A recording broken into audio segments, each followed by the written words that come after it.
இன்னைக்கு நம்ம black lower 39th episode தான் பார்க்க போறோம். விசார்ட் கிங் எல்லா கேப்டனையும் கூப்பிட்டு வச்சுக்கிட்டு இந்த கேப்டன்ஸுக்கு நடுவுல துரோகி ஒருத்தர் இருக்கிறான், நீங்களே ஒத்துக்கங்க அப்படின்னு கேட்க, நினைச்சண்டா அப்படி ஏதோ ஒண்ணு இருக்குன்னு நம்ம நோசலுக்கும் புரிய வருது. இருந்தாலும் அது யாரா இருக்குன்னு இருக்கிற எல்லா கேப்டனும் யோசிக்க, ஆஸ்தாவோட மைண்ட்லயும் கேப்டன் வெர்மிலியன் இந்த நிலைமைக்கு ஆளாக்குறதுக்கு காரணமா இருந்த அந்த ஒரு துரோகி யாரு, எதுக்கு ஒரு கேப்டன் எதுக்கு ஒரு துரோகியா மாறணும் அப்படின்னு சொல்லி ஏகப்பட்ட கேள்விகள் இருக்கும். அங்க பிடிச்சு வச்சிருந்த அந்த 2 டெரரிஸ்ட் ஒரே நேரத்துல பாய்ஸாட் தான் அந்த துரோகி அப்படின்னு சொல்லும் போது, வாய்ப்பே கிடையாது, அந்த டெரரிஸ்ட் அவங்க சும்மா பேச்செல்லாம் மாத்த பாக்குறாங்க, அவங்க சும்மா மலுப்புறாங்க அப்படின்னு அவனும் சமாளிக்க முயற்சி பண்ண, நீ சொல்றத நாங்களும் நம்பணும் அப்படின்னு தான் நினைக்கிறோம். இருந்தாலும் உன்னை பத்தி நாங்க நிறைய ரூமர்ஸ் எல்லாம் கேள்விப்பட்டிருக்கோமேனு சார்லட் நோசல்னு இவங்களா கடுப்பாக்குறாங்க. அதையெல்லாம் முதல்ல கேட்கும் போது சும்மா ஏதோ கதை விடுறாங்கன்னு தான் நினைச்சோம். ஆனா இப்போ இந்த நிலைமையில உன்னை வச்சு பார்க்கும்போது அது எல்லாத்தையும் கோர்த்து பார்க்கும்போது சந்தேகம் வலுவாகுதுன்னு சொல்ல, என்ன உளறிட்டு இருக்கிறீங்க, அந்த டெரரிஸ்ட் சொல்ற விஷயத்தெல்லாம் வச்சுட்டு நீங்க உங்க ஆளுங்களே சந்தேகப்படுவீங்களா அப்படின்னு அந்த பாய்ஸாட் கேட்க, அதுக்கு மார்க்ஸும் அவங்க மேல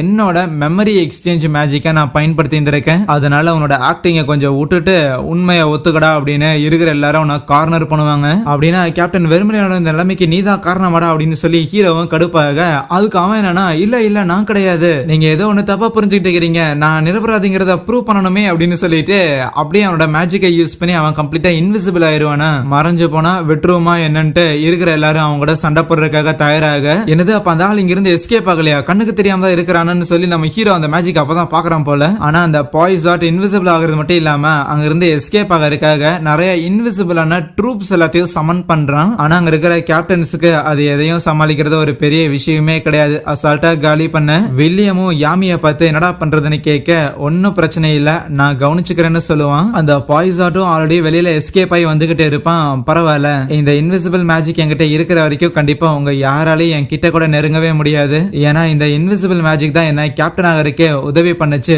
அது மட்டும் இல்லாம ஒன்ஸ் கேப்டன் ஆனதுக்கு அப்புறம் அண்டர் கிரவுண்ட்ல ஏகப்பட்ட பிசினஸ் எல்லாம் பண்ணி நிறைய காசும் சம்பாரிச்சு இருந்திருக்கேன். இப்போதைக்கு இங்க இருந்து எஸ்கேப் ஆகி போனாலும் இந்த பவர் இருக்கிற வரைக்கும் என்னால திருப்பி வந்துட்டு வர முடியும், என்னோட பிசினஸ் கூட என்னால கரெக்டா மெயின்டைன் பண்ண முடியும். அவன் எஸ்கேப் ஆக பார்த்தா பின்னாடியே வந்த ஆஸ்தா அப்படியே அந்த பாய்ஸாட்ட அட்டாக் பண்றான். அவனோட இன்விசிபிள் பவர் போய் அவன் அங்க நார்மல் ஆயிடுறானா. யாமியும் வில்லியம் கிட்ட அதெல்லாம் அவனை பிடிச்சிடலாம் அப்படின்னு சொல்லி இருந்திருப்பான்ல, அதுக்கு காரணம் ஆஸ்தா மேல வச்ச நம்பிக்கை தான். ஆஸ்தா கிட்ட மேஜிக் கிடையாது, அதனால அந்த பாய்ஸாட் எங்க இருக்கிறான் அப்படிங்கறத சென்ஸ் பண்ண முடியலனாலும் யாமி தான் உள்ளுணர்வு அப்படிங்கிற ஒரு மேட்டர் இருக்குதுன்னு சொல்லி கொடுத்துருப்பாருல, அதை பயன்படுத்தி தான் இப்போ ஒரு ஆன்டி மேஜிக் ஸ்வாட வச்சும் அவனை சமாளிக்கிறதுக்கு கேப்பபிளான ஆளா நம்ம ஹீரோவும் அங்க இருக்க. இருந்தாலும் பாய்ஸாட் அசர்ற மாதிரி இல்ல, அவனோட இன்விசிபிள் ட்ரூப்பை சவுண்ட் பண்ணி நம்ம ஹீரோ கூட சண்டை போட்டுட்டு கேப்ல எஸ்கேப் ஆகலான்னு பார்த்தாலும் ஒரு கேப்டனா இருந்து எப்படா சண்டையில இருந்து ஓடுறேன்னு சொல்லி நம்ம ஹீரோ இன்னும் வெறுப்பேத்த, உனக்கு சாவருக்கு அவ்வளவு விருப்பம் இருக்கு அப்படின்னா உன்னை முடிச்சு கட்டுற தவிர வேற வழி இல்ல போலேன்னு நம்ம ஹீரோ மட்டும்தான் இருக்கிறான்ட்டு சண்டை போடுறதுக்காக அவன் தயாராக,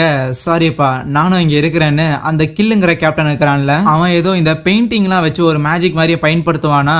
அந்த பெயிண்ட் எல்லாமே அப்படியே அந்த பாய்ஸட்டை ஃபுல்லா சூழ்ந்து தரையில ஒரு சின்ன லேக் இருக்கிற மாதிரியான ஒரு ஆர்ட் ஒன்னு ஃபார்ம் ஆயிருக்கும். அந்த ஆர்ட்டுக்குள்ள அந்த பாய்ஸட் வந்து ட்ராப் ஆயிருப்பான். என்னடா மேஜிக் இதுன்னு சொல்லி நம்ம ஹீரோ ஆச்சரியமா பாத்துக்கிட்டே இருக்க, பில்டிங்கை உடைச்சுக்கிட்டு நம்ம நோசல் மத்த கேப்டன்ஸ் எல்லாத்தையும் கூட்டிட்டு வந்திருப்பானா.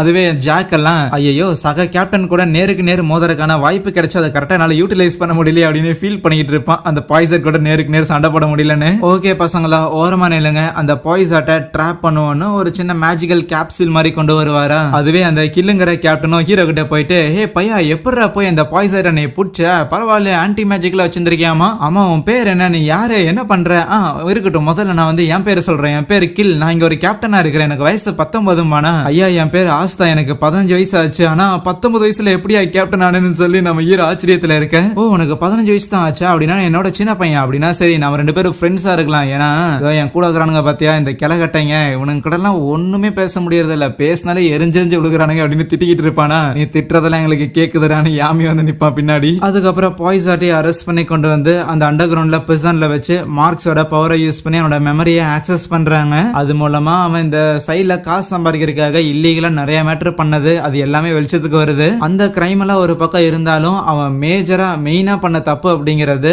ஆக்சுவலி நிறைய மேஜிக்கல் ஐட்டம் எல்லாத்தையும் வாங்குறது விற்கிறது இந்த மாதிரியான சில இடைத்தரகர வேலையெல்லாம் பார்த்திருக்கான் போல. அதுல ஏதோ ஒரு மேஜிக்கல் ஐட்டம் ட்ரேட் பண்ணும்போது தான் அதுல இந்த eye of the midnight சனோட ஹெல்ப் அவனுக்கு தேவைப்பட்டிருக்கு. அவங்க இந்த பாய்ஸாட்டுக்கு உதவி பண்றதுக்காக இந்த ஊர்ல இருக்கிற இந்த கிங்டம்ல இருக்கிற கார்டியன் மேஜ்னு சொல்லி சில பேர்லாம் இருப்பாங்க. இந்த கிங்டம்குள்ள யாரும் வெளியில இருந்து யாரும் அவ்வளவு ஈஸியா இன்வைட் ஆகக்கூடாதுன்னு சொல்லிட்டு ஒரு டூம் மாதிரி ஒரு மேஜிக்கல் ப்ரொடெக்ஷன் மாதிரி இருக்கும். அதை மெயின்டைன் பண்ற கார்டியன் மேஜஸ் அதுல யாரையோ வந்து கடத்திருந்திருக்கான் போல அந்த ட்ரேடுக்காக. அதனாலதான் ரொம்ப ஈஸியா ஐ ஆஃப் த மிட் நைட்டை சேர்ந்தவங்க ராயல் கேபிட்டலுக்குள்ள வந்து இவ்வளவு பெரிய பஞ்சாயத்தை பண்ணி விட்டு போயிருக்காங்க. எல்லா விஷயம் தெரிஞ்சதுக்கு அப்புறம் விசார்ட் கிங்கும் கேப்டன்ஸ் கிட்ட இந்த மாதிரி ஒரு மேட்டர் நடக்கணும் அப்படின்னு நம்ம யாரும் எதிர்பார்த்துருக்க மாட்டோம். இருந்தாலும் இப்படி ஒரு கேப்டன் தப்பு பண்ணிருக்கான் அப்படிங்கிற விஷயத்த பப்ளிக் கிட்ட சொல்ல வேண்டாம். ஏன்னா மேஜிக்கல் நைட்ஸ் மேல இருக்கிற மரியாதைங்கிறது போக ஆரம்பிச்சிடும், நம்பிக்கைங்கிறது போக ஆரம்பிச்சிடும். அதனால இப்ப நடந்த மாதிரியான இந்த ஒரு சம்பவம் திருப்பி நடக்காதபடி நம்ம எல்லாரும் நடந்துக்கும் அப்படின்னு அங்க இருக்கிற எல்லாரையும் அனுப்பிவிட, அப்போ அந்த கேப்டன்ஸ்ல ஒருத்த மட்டும் தனியா வரான்.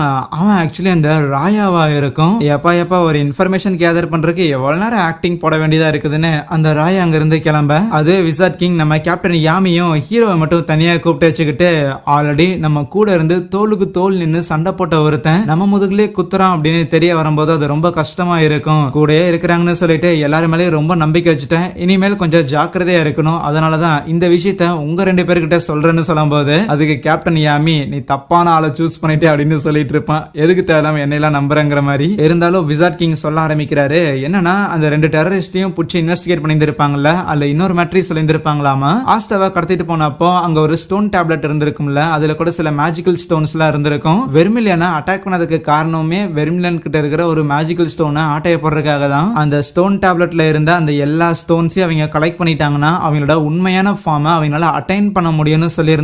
முதல்ல கேட்கும்போது பெருசா அதை நம்புற மாதிரி எல்லாம் இல்ல. இருந்தாலும் அவங்க அவ்வளவு சீரியஸா திடகார்த்தமா அதை சொன்னாங்க. அவங்க இன்னும் கலெக்ட் பண்ணாத ஸ்டோன்ஸ்ல ஒரு ஸ்டோன் அண்டர் வாட்டர் டெம்பிள் அப்படிங்கிற ஒரு இடத்துல அது இருக்காமா. கேட்கும் போது யாமிக்கு புரிஞ்சிருச்சு. அப்படின்னா என்ன, அது பயங்கர டேஞ்சரஸான இடம். சோ அதனால இன்னுமே அந்த ஐ ஆஃப் த மிட் நைட்ஸ் சேர்ந்தவங்க அதை போய் எடுத்துட்டு வரல அப்படின்னா அவங்களுக்கு முன்னாடி நம்ம போய் அதை எட்டு வரணும். அதுதானே கரெக்டானு கேட்டா கரெக்ட் தான். பட் இருந்தாலும் என்ன பண்றது, இந்த மேஜிக்கல் நைட்ஸ்ல இன்னுமே ஏதாவது ஒரு துரோகிங்க இருக்கலாம் அப்படிங்கிற ஒரு எண்ணம் எனக்கு இருந்துட்டே இருக்கு. சோ மேபி நீங்க போறது கரெக்டா இருக்கும், உங்க பிளாக் புல்ஸை நான் நம்புறேன் அப்படின்னு சொல்லுவாங்களா. அதுக்கு யாமியும் நீ நம்புற அப்படிங்கிற வார்த்தையெல்லாம் பயன்படுத்த தேவையில்லை, விசார்ட் கிங் தானே போன்னு சொன்னா நாங்க போக போறோம் அவ்வளவுதான்னு சொல்லிட்டு யோசிச்சு பாக்குறாரு. யாமி கடல் அலைகள்ல அடிச்சுட்டு வந்து தானே இந்த ஊருக்கே வந்திருக்காரு. சோ அதுக்கப்புறம் சும்மா அப்படியே தனியா வாழ்ந்துட்டு இருக்கும் போதுதான் மத்தவங்கள மாதிரியே கிரிமாயரை வாங்கலாம் அப்படின்னு போயிருந்திருக்க இடத்துல யாமியா ஒரு கிரிமாயரை சூஸும் பண்ணியிருந்திருக்கும். கூட இருக்கிற எல்லாரும் நம்ம யாமியை கேவலமா பார்த்துருப்பாங்க. அதனாலே பெருசா ஃப்ரெண்ட்ஸ் அப்படிலாம் யாரும் இருந்திருக்க மாட்டாங்க. இருந்தாலும் ஒரு நாள் யாமி கிட்ட வித்தியாசமான ஒரு கிரிமாயர் இருக்குதுன்னு கேள்விப்பட்டு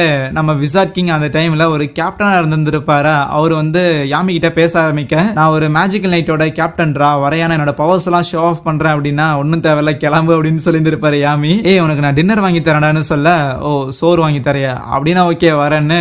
அந்த மாதிரி தான் அவங்க 2 பேருக்கு நடுவில் ஃப்ரெண்ட்ஷிப் டெவலப் ஆயிருக்கும். சோ இப்போ ஒரு மரியாதை நிமித்தமா கேப்டன் யாமி அங்க சல்யூட் வச்சு கண்டிப்பா இந்த வேலையை நான் முடிச்சு கொடுக்குறேன்னு சொல்ல, தோட யாமிலாம் சல்யூட் அடிக்கிறானு விசார்ட் கிங்குக்கே ஆச்சரியம் தான். அதுவே ஆஸ்தா கிட்ட ஆன்டி மேஜிக் இருக்குது, கண்டிப்பா நீயும் பயங்கர யூஸ்ஃபுல்லா இருப்ப, அதனால தான் உங்களையும் சூஸ் பண்ணியிருக்கேன் அப்படின்னு விசார்ட் கிங் சொல்லும் போது இதெல்லாம் கேட்டுட்டு அங்க இருந்து வெளியில வர நம்ம ஹீரோக்கெல்லாம் பயங்கர ஜாலியா இருக்கும். ஏன்னா இது வரைக்கும் யாரும் என் மேல எந்த ஒரு நம்பிக்கையும் வச்சதே கிடையாது. ஆனா விசார்ட் கிங் நான் யார ஆகணும்னு நினைக்கிறேனோ அதுல இருக்கிற ஒரு நபரே என் மேல இவ்வளவு நம்பிக்கை வச்சிருக்காருன்னா கண்டிப்பா சம்பவம் வரணும் அப்படிங்கும் போது அப்ப யாமியும் முதுகுலயே தட்டிட்டு, டேய் நானும் உன் திறமை மேல நம்பிக்கை வச்சு தாண்டா ஸ்குவாட்ல சேர்த்திருக்கேன், இங்கே கொஞ்சம் கவனின்னு சொல்றாரு. விசார்ட் கிங் இப்படி ஒரு வேலையை கொடுத்திருக்காருன்னு வந்து சொல்லும் போது ஸ்குவாட்ல இருக்கிற எல்லாரும் வேலையை விட்டுட்டு ஆஹா பீச்சுக்கு போக போறோமான்னு சொல்லி ஹாப்பியா இருப்பாங்களா. அப்படியே சீன் கட் பண்ணி ஏதோ ஒரு பொண்ணு கரையோர நிக்க அங்கே இந்த ஒரு எபிசோடைய முடிக்கிறாங்க.